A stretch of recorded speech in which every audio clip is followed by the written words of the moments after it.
What's good, YouTube? What's good, YouTube? It's your boy, Johnny Finesse. Welcome back to the channel, and today we're about to watch why cocaine is worth $150,000 per kilo. The War on Drugs by Vice. You see it. If you're new to the channel, or if you're returning to the video and have not subscribed, I need y'all to hit that subscribe button. We on the road to 500 subscribers. We are halfway there to becoming a YouTube partner, so I need y'all to subscribe, and hit the bell notifications so you don't miss a thing again. You feel me? But with that being said, let's get into it. You know what I'm saying? Let's get into it. Coca. This society, this world, money makes the world go round. No capping. Every war is also a business, and the war on drugs is no. I hit the pause button. That shit still didn't go. What? Yo, bro, stop playing with me. Fucking wrong with you? But for cocaine, I was just interested. Why is it so much money? Like, why? Like, different. The global illicit drug trade is worth an estimated $500 billion per year. That's around 1% of all global trade. And no drug is more linked with money in the popular imagination than cocaine. Cause that's a rich person drug. Only white people do that shit, bro. I have yet to see a black person really do that shit, bro. Like, that's a rich person drug. This particular money is going through a Spanish firm. There's a lot of money generated at street level through cocaine. But where does that money go? Who's spending it and who's making it? The coke business generates extreme violence at every stage of its production and distribution. But why? Why does this one product seem so uniquely connected with violence and warfare? Because there's so much money. In this show, we're following the money. How does the cocaine industry actually work? Because I feel like with cocaine, it's not as much money as it is to make, but it's like the back end you're getting. Like, it's like the same thing like iPhones. Like, iPhones probably make like a couple dollars or less to make, but we sell it for $1,000. That's how I feel like cocaine is. Cause like with weed and stuff like that, weed, you're basically selling the same thing that you bought for, but a little above what you paid for that weed. You feel me? So let's say if you bought like a dime worth of weed, a dime, nobody buys dimes. Let me do a dub. You say a dub worth, nobody buys a dub no more. Let's say a 3.5. 3.5, you probably bought that shit for like $35. People will probably sell that on the street for like 40, 45. If they got if they renug it, or you know what I'm saying? So like, you why don't does make it that much, function but in you the way gonna it make money. does? And who bears the responsibility?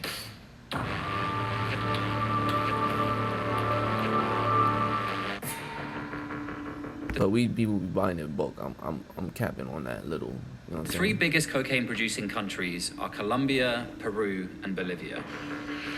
So this is where the process of making cocaine all starts. These guys come down here to the farms at the crack of dawn before it gets too hot, bind their fingers in fabric, and literally rip the leaves off the trees. This activity is going on at this time every day, all across this region. Somos pobres, sembramos, vendemos la hojita para mantener nuestro hogar y nuestros hijos educar. Nothing so far exactly screams multi-billion-dollar industry. The average coca picker can make up to about $50 a week, supporting their families with daily back-breaking labor. But poverty and rough working conditions are hardly the only things these farmers have to worry about. El terreno es esto de ellos, pero la pista es clandestina. Por ley esto se va a inhabilitar, vamos a detonar. This looks like they damaged the landing strip, but they are just using this to put more explosives inside and just blow the whole place up. Why? So no wonder why the native community is not happy about this. The US has poured billions of dollars in military aid into the war on drugs in Latin America.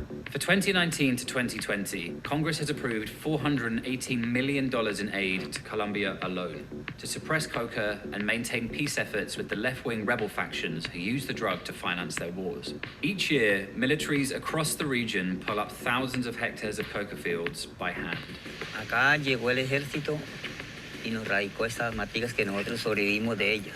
Y vea, esto es trabajo de hace 2 años que yo sembré esto y ya quedó perdido. But for decades, governments would destroy crops by spraying them with the herbicide glyphosate. This stopped in 2013 when the Colombian government had to pay Ecuador $15 million in compensation for the severe health problems the chemical spraying was causing families along the border. To make a kilo of cocaine takes about a ton of coca leaves. Prices obviously fluctuate, but a ton of coca leaves off the farm costs See, I told you. Look, a ton, $400 for $150. Like, you see how much profit you're making, bro.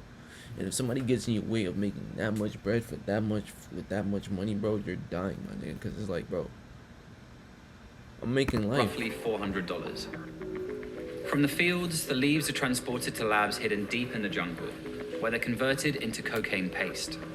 A kilo of raw paste generally goes for somewhere between $700 to $900, around double the price of the raw leaves.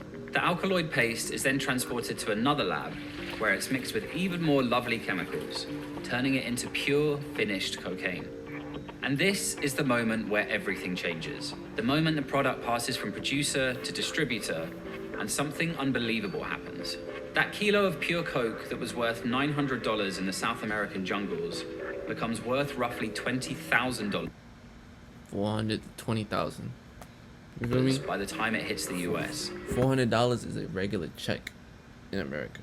Okay, that's like an average check in America. So And that's just wholesale. By the Feel me? time that kilo Wholesale. has been cut by dealers and broken that's a wholesale is just a big that big brick, like just that one little brick. You know what I'm saying? up into single grams to sell, it can fetch around $150,000. Feel me? That's how I wanted to explain it with the weed, but this is even better. Look, you could buy the whole brick for 20 bands. They did that shit in Snowfall. If you didn't watch Snowfall, go watch Snowfall. That show is nice. And you chop it up 150. $400 to 150 grand is a pretty wild markup for any product. That's why And everybody's that price jump is pretty much the key to the whole cocaine business. Because the product is illegal, those coca farmers and jungle lab techs can't sell it straight to consumers. The real profit lies in transporting it from the fields of South America to users around the world. Since Pablo Escobar in 1970s Colombia, the international cocaine trade has been run by cartels, and since the 1970s, those cartels have been getting more and more violent. Encontró a un agente de la policía municipal ejecutado.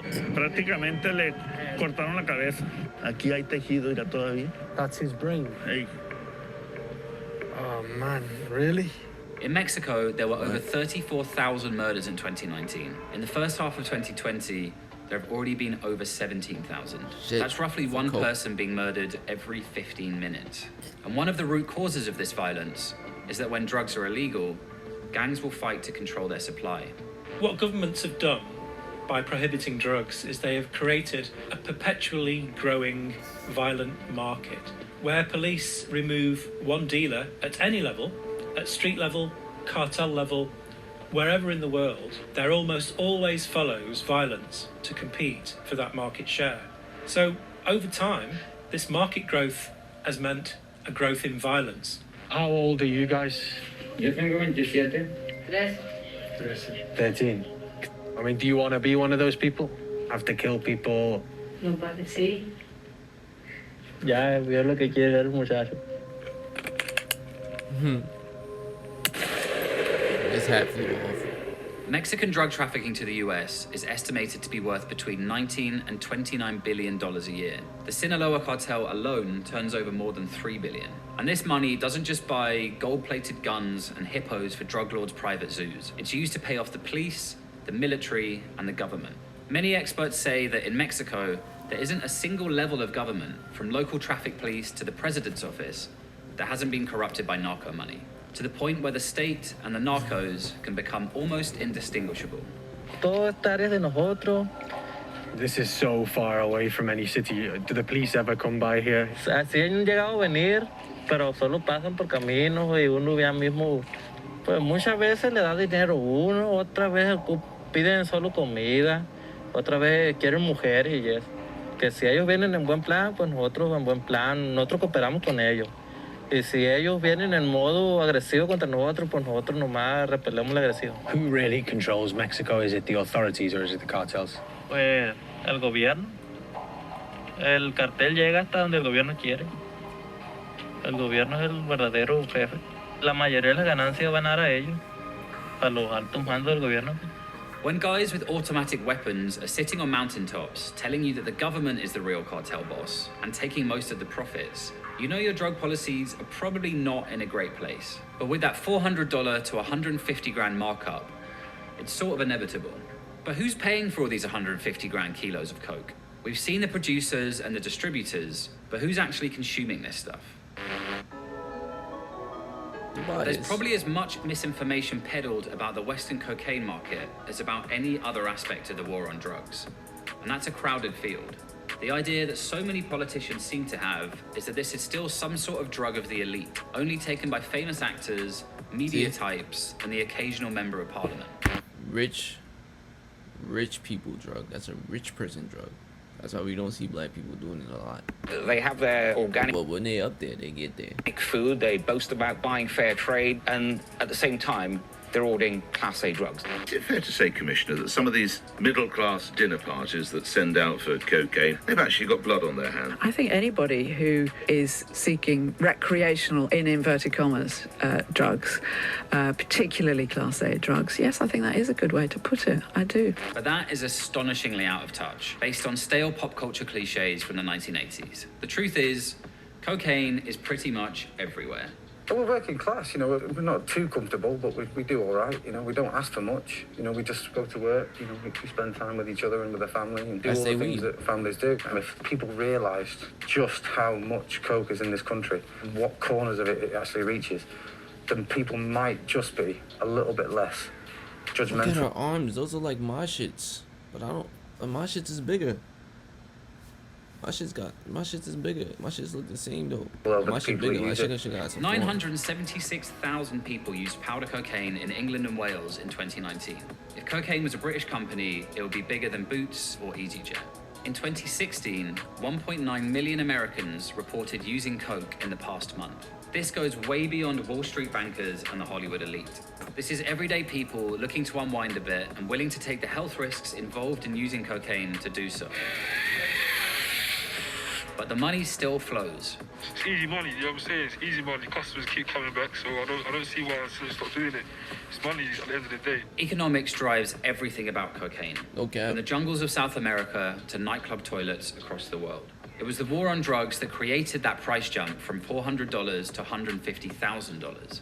But unfortunately for the farmers in Colombia, Peru, and Bolivia, it is exactly that economic reality which means that destroying their crops is actually completely useless. The tactic of trying to stop the flow of drugs by sending the army to eradicate crops was, at its heart, an economic idea. Imagine if governments were so effective at reducing the supply of coke leaves that they managed to double its price. You'd be talking about a doubling of the price of those leaves from $400 to $800. But at the other end, you wouldn't be doubling the price of the finished cocaine, you'd be increasing its price by $400. So it would be going up from $150,000 per kilo to $150,400 per kilo. Think of it like the market for paintings. You could have a painting that costs millions of dollars. The cost of the paint doesn't have very much to do with that. The place where the value is added is when the artist takes that paint and transforms it into something unique. People sometimes make jokes about there being no such thing as ethical cocaine or fair trade cocaine, and they're basically right. The coke business is violent and exploitative, and it's those on the bottom that suffer the most. Farmers having their crops destroyed, drug users around the world trapped without adequate treatment or support, and kids exploited by drug gangs from Latin America to LA to London. But if you're looking for someone to blame for how this all works, it's probably not the random user picking up a gram for their night out. It's the people who set this whole market up by making the product illegal in the first place. The problem is the war on drugs. We'd like to congratulate drugs for winning the war on drugs. No cap though. Because weed is about to be fully legal. Once that shit is fully legal, you know what's next. You feel me? But if you made it to the end of the video, you obviously liked the video, so you obviously got to subscribe. So I need y'all to hit that subscribe button. We on the road to 500 subscribers. We halfway there to becoming a YouTube partner. So I need y'all to subscribe. Subscribe, y'all. Subscribe. Hit the bell notification too, please, and smash that like button. It's your boy Johnny from